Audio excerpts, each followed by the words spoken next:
Our next presentation comes from Maurizio Davini from the University of Pisa.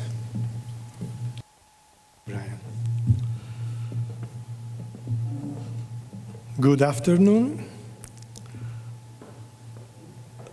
I am here for this, thanks to Hussein invitation, for this presentation about our last period experience of distributed AI on our campus to data center infrastructure. This presentation is also on behalf of Professor Antonio Cisternino, who is the software architect of this solution that we are implementing on top of our university campus. Let me do a 5-minute digressions about some numbers of our university network.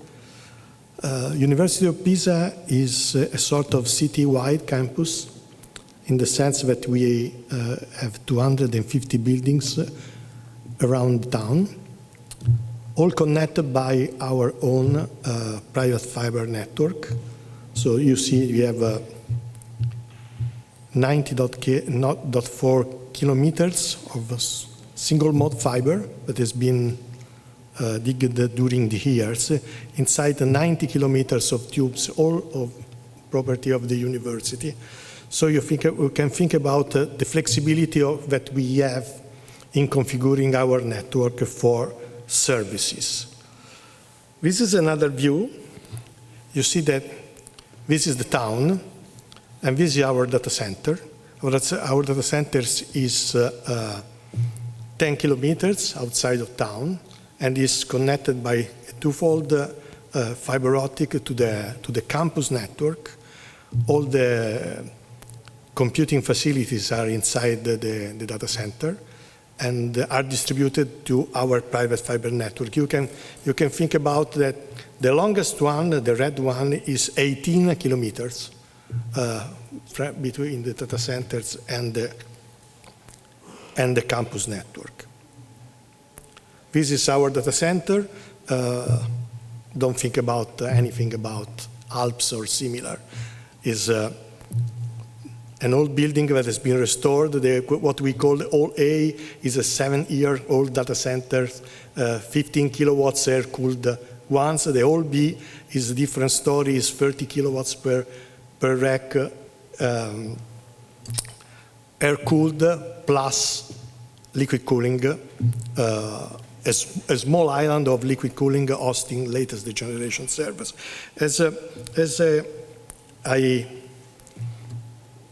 I told you this morning, we don't have any kind of installation like supercomputers. These are our numbers. We have a 40K CPU cores, some hundred of GPUs, several generations, 10 petabytes of storage. Don't think about any supercomputer or AI factory in the sense that we are discussing today. For sure, we have last technology for almost everything, either for computing or for Ethernet networks or InfiniBand networks inside data center or around the campus. And now we arrive to the model. We have tried to find a title that was worth for this conference, but if I have to confess, is that when we developed this process was the AI for poor. Why? Because during the first last months of that year and this first month, the problem is that AI hardware price is skyrocketed. The budget remains the same, but we have to give the service to our students and teachers the same, trying to remain at the top of the offering for software and hardware. So we decide to try to move AI workloads outside the data center towards the desk of the researcher, keeping in mind that what we call a factory is a bunch of multi-GPU servers and clusters inside our data centers. As we have seen this morning, we use VAST as a shared namespace all around our campus. And so on these three pillars, we tried to design a model that could work for us. So, 3 tiers.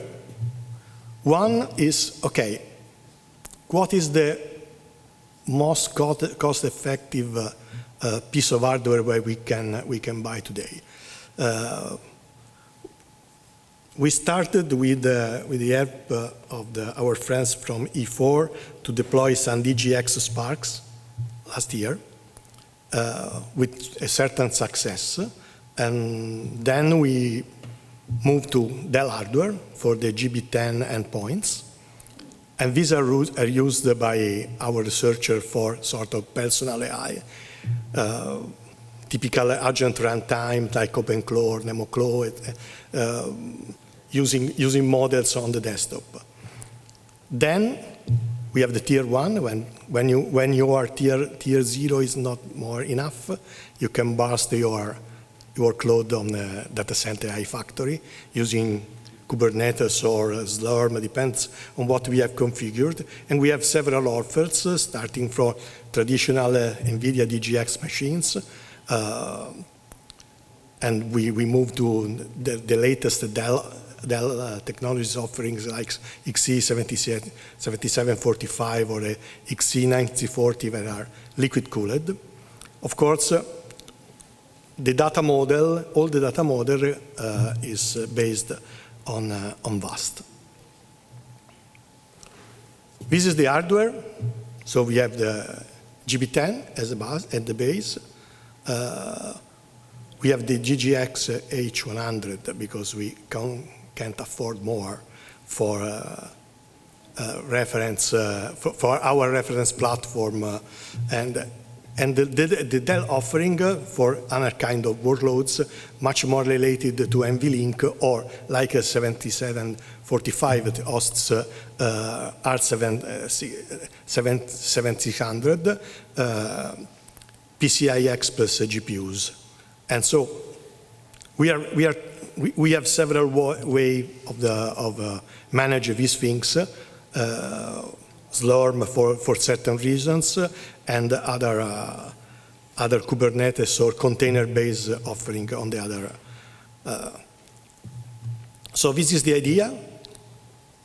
We have agent notebooks, departments, tools on the desk. We have the possibility of offloading the workloads on the central facility. We have registry for containers and logs and trace, and we have a shared namespace that is based on VAST. So what is the idea? When we need dense GPU interconnect, we have the 9640 or DGX. When we have the local facility, we have the GB10. And otherwise, we have a general purpose machine like XE, where we use for general purpose workload. Of course, this kind of software environment had to be multi-arc, also because the central facility are x86 based, not completely, but mostly x86, but GB10 is ARM based. So we need to support different kind of different kind of infrastructure and different kind of architectures. One of the main things is try to configure as best as possible our network to support this kind of workloads. You can define a sort of campus edge with the GB10 with different workloads. Then we have the fiber and the switch configured to communicate with the storage and especially with the iPod, where you can move your workloads when needed and run typically the inference or the model analysis. What is the winning point for us until now is the GB10 hardware. This is because of the price, because it's in the market today is especially the Dell Pro Max is easy to find and is enough for doing a lot of things. For example, using Ollama frameworks or OpenClaw or NemoClaw, the machine is enough to do much of the work a typical researcher is doing to develop new things. We have already implemented around a lot of agents based on NemoClaw, for example, running, for example, security log analysis, and so on. Also the security, especially the GB10 is local. You can implement, you have your environment running locally, and of course using NemoClaw, you have also a security system that protects all the environment. Of course, as you can, as you know, on this kind of agent, you can interact from outside. And for example, we have some experience using Telegram, where you can pilot your agent on the GB10 doing a lot of activities. Of course, the data center remains the base for real workloads. For what we can do with our budget, we try to offer several solutions. So we start from the real GPUs machine, clusters connected with InfiniBand, like a real A factory, to XE9640, the liquid cooled, that is an optimum choice for price performance and use of the infrastructure is very, very good on the power consumption, and the latest XE that we use for the latest NVIDIA technologies, but of course on the PCI Express.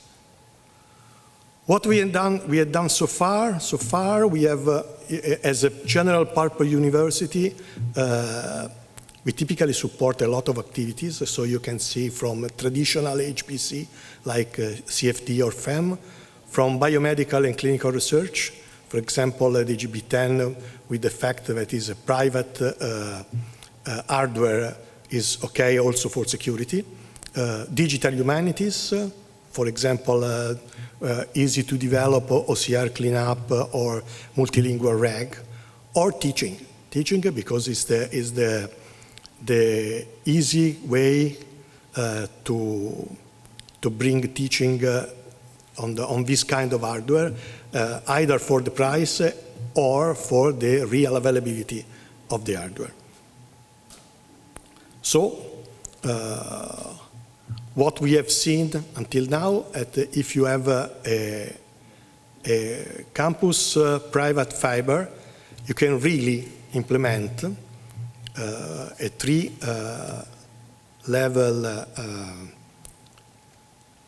workload based on the personal AI, central GPUs, and of course, and a shared storage at the base of the infrastructure.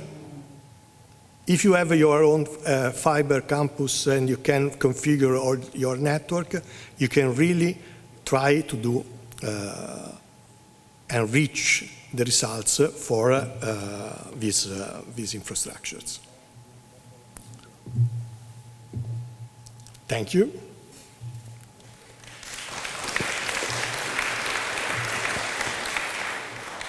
Thank you, Maurizio.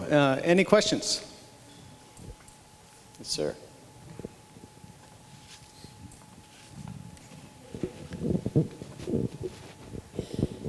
Thank you for the very nice overview of your infrastructure and setup. I have a question if it's really worth it putting the local LLMs, the GB10 boxes into offices so close to the people, or would it make sense to consolidate it in the server room? I mean, the latency should be pretty small with your dark fiber. Yes, if you can, we have a dual-fold configuration. We have ChanGB10 inside the data centers using, of course, the 100 gigabit connection to do MPI workloads on the GB10. And this is the best optimization that you can have on the machine. For sure, it's very, with the 10 gigabits connection that it has, is good for development on top of the desk of the researcher. In theory, we have done some tests, though. You can bring the 100 gigabits connection to the desk. If you have, we have tried with some optics that it works. Of course, it's not so cheap, but for sure, if you have your fiber and good fiber, you have a good latency that you can use also from your desk. Any other questions for Maurizio? Okay, thank you very much. Thank you.